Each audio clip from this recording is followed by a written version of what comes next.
everyone, welcome back to Joe Talks Politics. I am your host, Joseph Musia. In the studio with me today, I've got a very important friend of mine, a former colleague at the SABC when I used to work there, Manelisi Dubase. Welcome, Manelisi. Can you just briefly tell our viewers who you are, where you come from, and what has your journalistic journey been up to so far? Thank you very much. I mean, it started more than 30 years ago. I can't believe it's almost more than 3 decades I've been in this. As a young journalist at the New Nation, where I started as a general reporter. That was just pre-independent then, pre-1994. And then I left the SABC to join the SABC in Sea Point. Also, you mean you left the New Nation? I left the New Nation. The SABC is in our heads. I left the New Nation and joined the SABC in Sea Point, where I was a general reporter. I was doing violence. There were taxi violence at the time and court cases. I was also a crime reporter at the same time. And then until 1994, when I joined Parliament full-time, the SABC crew in Parliament, we still had radio and television those days. It was not a bi-media, so I was on the radio side and with my bosses, Pippa Green. And I went on to become the correspondent in New York and Washington. And then later on, when Tammy Dixon arrived, and then Tammy Dixon took over the office in New York, so I was concentrated in Washington. And then later on, Sherwin Bryce Peace, who's still there today, I understand, came on and take over. And then I returned and became a parliamentary correspondent again. And then I went on to the stakeholder relations department, and I reported to a certain Mr. Hlaudi Mutswening, who was the COO of the SABC then. Then I came back to the newsroom, and then I retired. Yes. It's been a long and winding road. It's been a very long and winding road, and I'm very grateful that you have agreed to come and be with me in the studio today. What we are going to be doing is that I'm not going to be doing a classical interview with Manelisi. We are going to be sharing opinions about a number of things. Today, the main topics are we are going to be talking about the visit of the president to Washington yesterday and all the drama that took place there. And then finally, after a third attempt, we have the budget that has been passed. And we are going to be trying to make sense of all these issues. Manelisi, let us just start off. I mean, there was a great anticipation when the president was going to the United States. We were all worried about what is going to happen, whether Trump is going to do a Zelensky on him. You're taking people's land away. We have not. From them. And those people, in many cases, are being executed. They're being executed. And they happen to be white, and most of them happen to be farmers. Mm-hmm. And that's a tough situation. I don't know how you explain that. Can you just give me your assessment of the visit of the president to the U.S.? Look, I will put it this way. Number one, it could have been better. But number two, it could have been worse because of few things. I mean, number one, the talks in the Oval Office started quite very well. I mean, the president, exchanging some niceties, and the president even talking about how the Oval Office has also been improved. The last time I was there, it was so, it didn't use the word bad, but it was, talk about improvement. Even Trump looked up to see the improvements. There was gold all over the place. But it quickly degenerated because of President Trump being President Trump into the whole thing of genocide and persecution of Afrikaner farmers. Obviously, the president started it nicely by emphasizing on issues of trade between the two countries, mentioning how important are they towards each other, the fact that America has got about 600 companies that are investing here in South Africa. and we have about 22 companies that are investing in the U.S.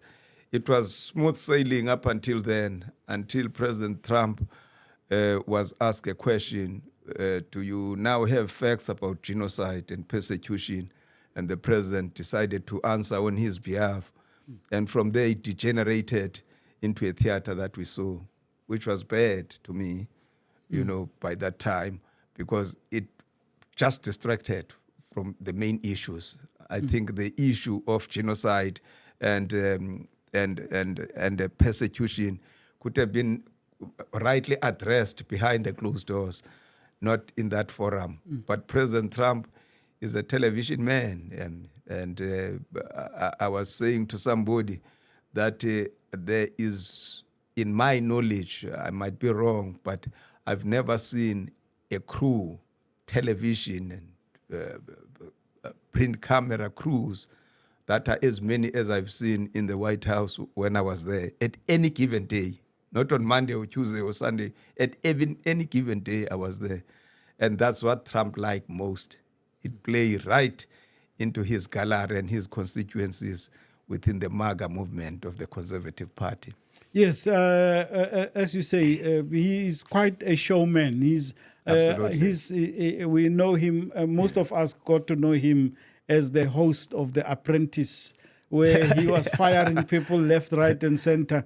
And that for someone like me, I probably would never have known who he was if it was not for that show. So television cameras and being a showman are things that he thrives under. And I think to a large extent, the South African delegation, the president himself, would have anticipated that that there would be that kind of drama where Mr. Trump was playing a video of Julius Malema and presenting it as evidence that people are being killed. And that was my disappointment, because it looked like the president was less prepared for that kind of a drama, knowing who President Trump is. And look, 4 days earlier, when he was on Air Force One on his way en route to Washington, he had a press conference in that Air Force One.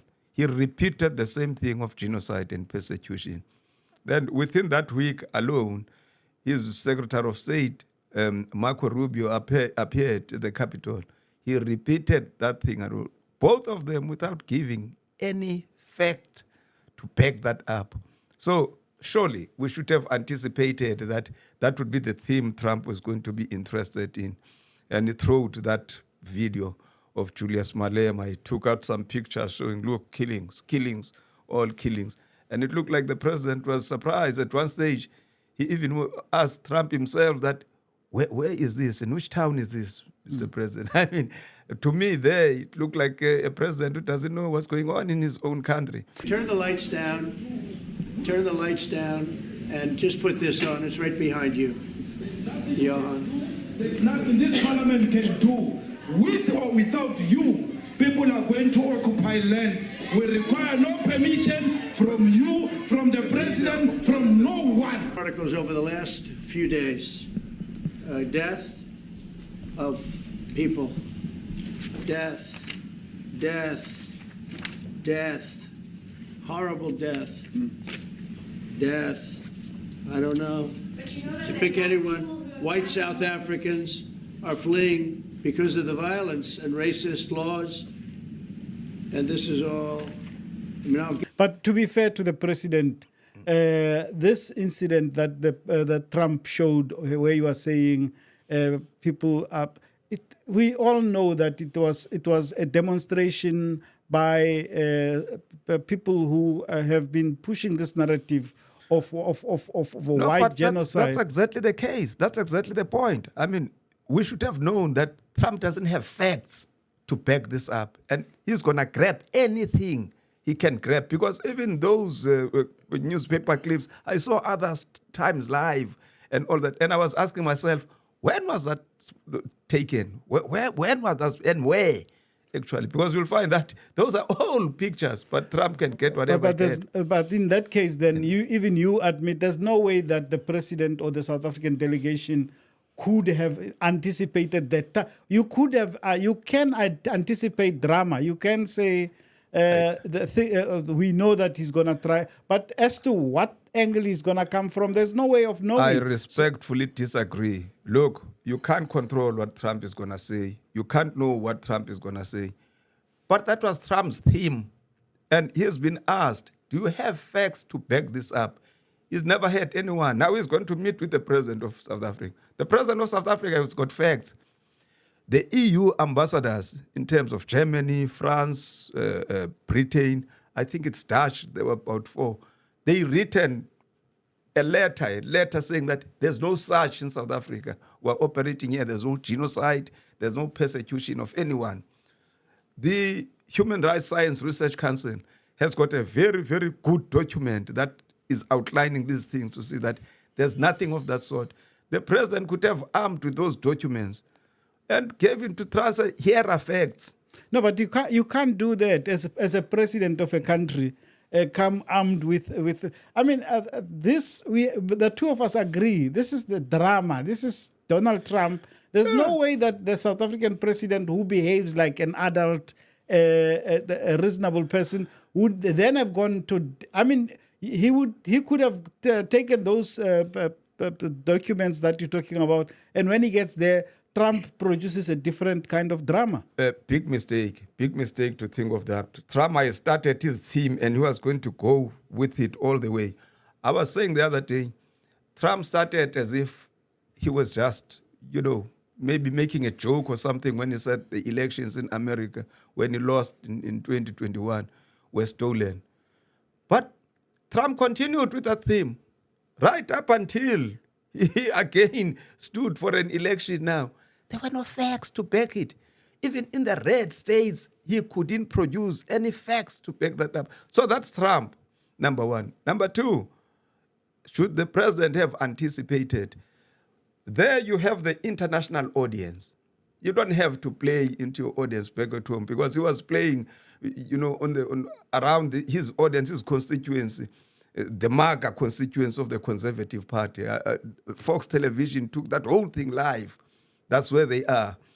The president should have produced that as facts and leave the rest to people to judge for themselves. No, but the president spoke facts. He spoke facts. He spoke facts, and he even got John Steenhuisen, who is his minister, and some of the South Africans in there to say to Trump, to his face, but also to the world, that actually there is no genocide happening in South. The facts were put out by the press. The only thing is that you cannot anticipate the type. You know that Trump is going to try and produce drama, but you will never be able to know what kind of drama. I like the fact that you are rightly saying that they produced the facts. Of course they did. Johan Rupert produced the facts, and he said it, that this thing is not black and white in South Africa. We have the issue with crime, and it cut across. It's not about the Afrikaners alone. But look, we're not doing with a normal president of the United States of America here. If we're dealing with Joe Biden, for instance, this thing would have long time being laid to rest, because Joe Biden would have realized that there are no facts in this thing. In fact, for that matter, Joe Biden wouldn't even have gone public with this thing without approaching President Ramaphosa. But this is another man we're dealing with here. That's the problem with the international community, that they think that the situation, we're dealing with an unusual situation here. Yeah, but we are now trying to rationalize Trump, which is we're not going to be able to do. Can we move on to the president's actual reason for visiting the United States? In my view, I think he achieved quite a lot. In that he was able to emphasize the importance of the United States to South Africa and our trade relations that have been going on for many, many years. And with the kind of audience that he had, the world audience that he had, and the fact that he was very, very calm, and he presented the importance of the United States. There are many people in the United States that might have bought into the Trump lies that he tells about everything. I mean, Yeah, the man is brave enough to tell a president of a country stories about his own country. That no, but your people there, I've got very thousands of people that were, he doesn't know, but he wants to push that. But I'm saying to you, the president managed at least to get a message across that America is an important country to us as Yeah. South Africa. And he managed to get to tell the American people and the world that actually there is no genocide in South Africa. I mean, to a large extent, the message would have gotten through. Maybe not to Trump, because Trump is not interested in that message, but to the American people. Crime really thrives where there is inequality and unemployment. And that is one of the reasons that has brought us here to improve our investment relations, our trade relations, so that we can preserve the number of jobs that your companies have created in South Africa. By virtue of what we export to you, we are able to create up to 500,000 jobs in the auto industry, in the agricultural industry, and a number of other industries, mining, where we export things to you. And we also know that as South African companies invest here, you are also able to create jobs. So it's a mutually beneficial relationship. So our main real reason for being here is to foster trade and investment so that we are able to grow our economy with your support, and so that we are also able to address all these societal problems, because criminality thrives when people are unemployed, when they have no other hope to eke out a living. So that is what we need to resolve. And your support, your partnership with us is what is really going to give us a strong capability to move forward. Drama aside, the message would have gone through, but I won't agree with you to the extent to say that a lot has been achieved. I don't think so. The reports that we just received now from about Park's meetings with Mr. Greer, who's their trade representative, and Mr. Steenhuisen, says that there's no deal. They are still waiting. They presented their proposal with regard to trade, and the Americans, they fought back and wanted more. They've spoken to SARS, apparently they've spoken to other departments, and then they presented another proposal on Tuesday night. They are still waiting to hear what Americans are going to say about that. But with as far as AGOA, which is another key part of the president's visit, why he was there to find out if they can maybe revive this AGOA, which I personally think they won't. They were non-committal, and that's the report that we're getting. Now, from what we're getting, because they are quoted there by the media, it looked like the president, with all purposes, he didn't get what he wanted. Everything that he wanted, let me put it like that. But I would agree with you that to put out a message there to international audiences to say there's no genocide, backed up by Johan Rupert, who himself is a businessman, is an Afrikaner, and John Steenhuisen, who's serving in his cabinet as a Minister of Agriculture, that was a masterpiece that could have at least persuaded some of the people to realize that Donald Trump has got nothing to show for this absurd, allegations of genocide and persecution. And I found it quite curious. The people who were in the room. My understanding, and from where I could assess the situation, it looks like some of the people there were invited by Donald Trump, like the golfers. I mean, they are South African. I'm sure they are proud South Africans. But in terms of the message that the president wanted to take, to bring to America, I mean, when you have Ratief Goosen talking about his family is still living in hardship because people are trying to take their farm, it doesn't, and even though Rupert to a large extent debunked the issue of genocide, he then went on to punt the issue of Starlink, to say no, we need Starlink, we need Elon Musk to I don't think that is what the president and his delegation or the people who he organized would have wanted to happen. But it looks like he was in that instance ambushed by Trump, who invited these people because he knows them from South Africa. Because it doesn't look like they were official South African delegation. I think Rupert there was doing a bidding for Elon Musk. I mean, it was uncalled for. I mean, he should have left it at that we need support. I mean, nowadays, I mean, everything is digitizing. We need that support. Not to go to the issue of Starlink with Elon Musk standing there right next to him and say, we need. I think he went too far. But look, generally, I mean, I think that that delegation, you couldn't exclude the golfers because the president had this conversation with Mr. Trump 3 weeks ago, and Mr. Trump specifically said, can you please bring some of the best golfers in your country? Hence, you saw Annie Els there, you saw Retief Hossein.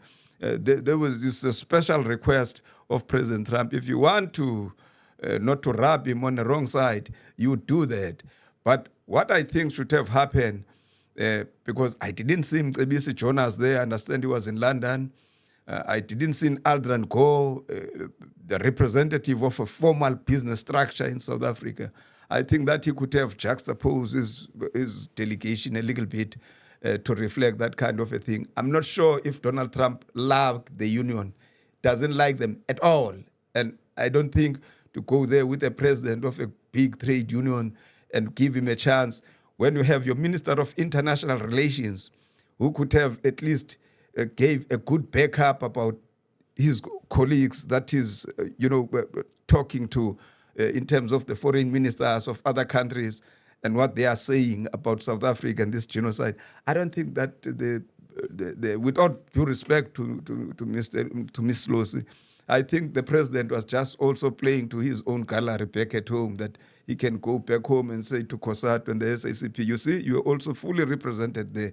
But I think it was unnecessary, quite honestly. Yeah, I'm also struggling to understand why COSATU would have been part of it. I mean, COSATU is a legitimate trade union organization, but you also have other trade union federations that were not part of the delegation. It doesn't make sense why you would want to invite, especially to a meeting with Trump. I mean, Trump, the aesthetics are important with him, how things look. And if you're presenting him with a trade unionist to comment, but as you say, Ramaphosa also has a home audience that he has to play too. I mean, Losi has got a very important constituency in COSATU, members of COSATU, and bringing them close to him is also important. But that is internal ANC and its alliance politics. Yeah.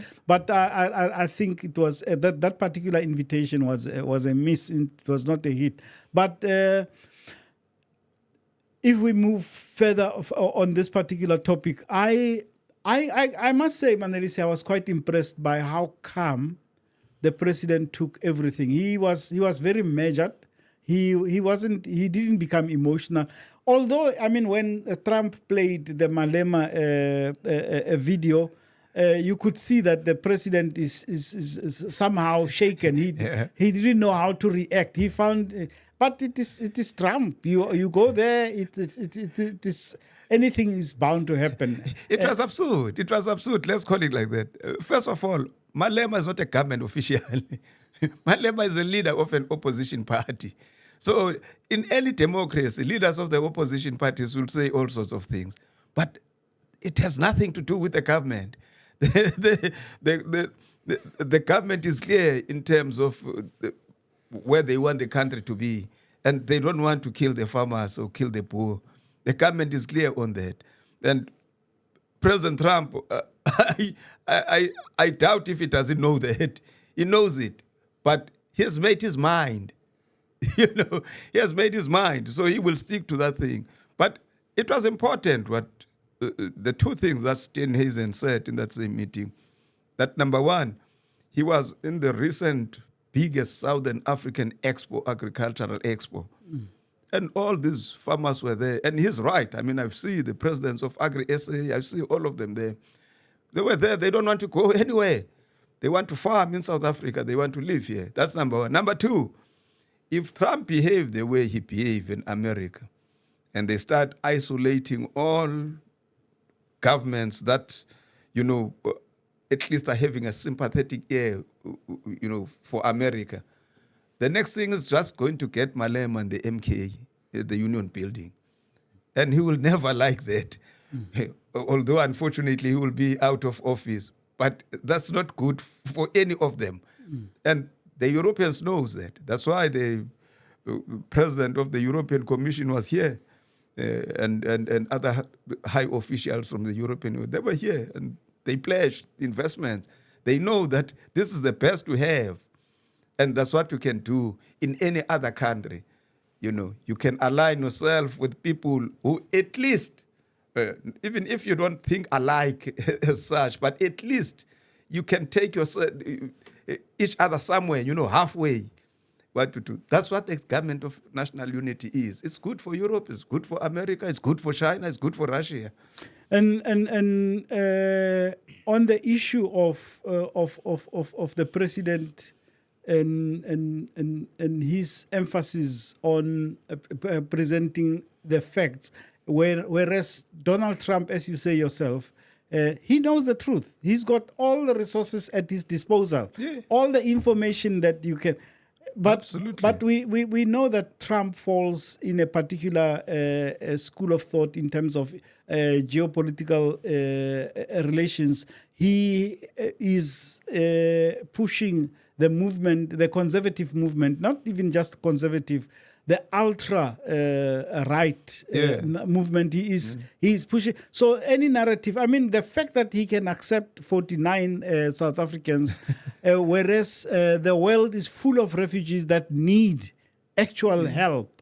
There are people in Somalia who have been displaced. There are people in Sudan who have been displaced. And he is not going to take those people because they are not white. These Afrikaners who are white fall into that particular category of the kind of people that he thinks are in danger in the world. His movement believes that whiteness is endangered by people, by things like DEI, for instance. That is why he is firing everybody who's black, because everybody who's black, according to him, cannot be competent. He's there because he's being promoted by DEI. Yeah, which is exactly the thinking they have about our BEE, for instance. That's the thing that they. The whole thing they think about it that, it's not based on merit. Rather, it's just been counting that I need so many blacks here and so. But my personal view is that black economic empowerment policies should have long been scrapped. I mean, 25 years after democracy, they should long been scrapped. We should not be going to America, going to justify this kind of BEE. But to your point, it's true. That's what you think, that they exclude whites. They are black inclusive, they are white exclusive. That's the mentality that is driving the whole ideology around Trump. And you are right. I mean, from the time we were still in the Tea Party, they were pushing these right-wing policies, which you eventually saw in their Project 25 document. That's what is pushing. But the one thing I think, if we are to close in on this particular issue of the president's visit to America, I think South Africa needs all the help it can get because our economy is in a very, very, very dire situation. We're not going to be creating jobs. I mean, if we've got 40% unemployment rate and we've got 28 million people who are dependent on the tax of 8 million South Africans, we are in trouble. And getting as many, trying to salvage the relationship between South Africa and the United States, I think it was a good move for the president to take the step of going all the way to the United States. As you say, Absolutely. maybe the maybe specific details of agreements have not been reached, but the first move has been made, and I think it is going to work in our interest going forward. We can only build, or the South African government can only build from this particular visit. No, you're correct. I mean, we must be appreciative of the fact that at least we can still talk. That's what is very important. The fact that they are discussing these trade agreements, the fact that the Americans are making their own proposals, and all the nitty-gritties about where are we going to put tariffs, whether we are going for tariff-free agreements, all those things will follow. But what is important now that we can take and the president can take is that at least we're talking.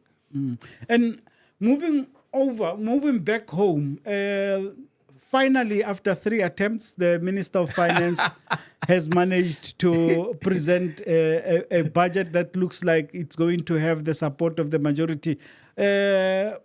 Do you think it was necessary to have all this drama around the budget up to now, in almost at the end of May, that we still don't have a completed a budget? Was that necessary? Is it going to enhance anything, or are we going to present ourselves to the world as people who cannot run their own affairs? Look, a straightforward answer to that question is that it was unnecessary. But again, it's man-made. You see, many of our problems, Joman, our own goals, if you can look at them. We could do things better and smarter, but we chose not to do that. Fact of the matter is that, unfortunately, it hasn't sunk to the ruling party that they are no longer governing alone nowadays. They are not the ruling party anymore, actually. No, it hasn't sunk to many of them. You can hear their spokesperson when they speak and talk about we're still the majority in this. There's no majority in South Africa after the elections of May. It's minorities. Maybe they could qualify it by saying that we are the majority of the minority, but not the majority, because none of them got 50+1. So these things have been sunk to them. You know, we have been covering all these budgets and all that. There are processes that lead to these budgets. You know, there are parliamentary committees that meet. There's a boss berat where all members of the government were there. They had one even now in this government of national unity. That's where an issue like VAT has to be thrashed out, so that by the time they come here, they have an agreement as to whether do we need a 0.5% VAT increase, do we need a 2% VAT increase. But surely those things, it looked like they never happened, because the reports we're getting is that even cabinet ministers within the ANC oppose the VAT. Now you ask yourself, when they were consulting with all this boss berat and all that, where was this VAT? Did Gotongwana raise this VAT issue, or is something which he thought that I'm going to get them at the last minute? I'll discuss it with the president and then I will go to drop this bombshell there. That's not how to run the government of national unity. But to be honest, and sorry, to be fair to Minister Gotongwana, he has admitted on several occasions now that we have learned from this episode. We have taken some good lessons, and nobody's to blame. We all have learned our lessons, and from now, because I remember the last time he said, in the past when it was the ANC, this thing would have been passed. But now we have to learn that we are working within a different environment, and I think that is a positive in terms of admitting that. We are no longer the main guys in town. We have to work with other people. Yeah, it is. It is. I mean, look, I can only, appreciate the admittance that we are no longer alone now. It's just that to many of us, it was unnecessary in the first place. He could have avoided it. So I wouldn't go as far as trying to put him as if he's some sort of a victim. He did it to himself, quite honestly. But look, the budget has been passed now. That's good news. And the thing we can talk about now is that what is it in that budget? Because personally, I saw it as some sort of a non-event. Everything he announced, I expected it, quite honestly. If I was an analyst, if I was still at the SAPC, I would have predicted everything he said. What perhaps is still leaving some sort of question marks is this case of the DA, which is in court with regard to the increase in taxes, whether he does have unchecked or, absolute powers to pass laws that are pertaining to tax increases. I think we will have to wait for the court to explain or maybe, to give clarity on that issue. Manelisi, thank you so much for coming in today. I really appreciate you spending time with me because we are trying to grow this podcast, and I'm going to be calling upon you a lot to come and host with me, and I would like to thank you for that. Yes, sir. Thank you. Thank you. Thank you very much for watching the video, and please, if you are not a subscriber, can you please consider doing so? And if you enjoyed this episode, please comment, tell us where to improve, and share with your friends, share on your WhatsApp status, so that Joe Talks Politics can grow and we continue to navigate the political jungle together. Thank you very much.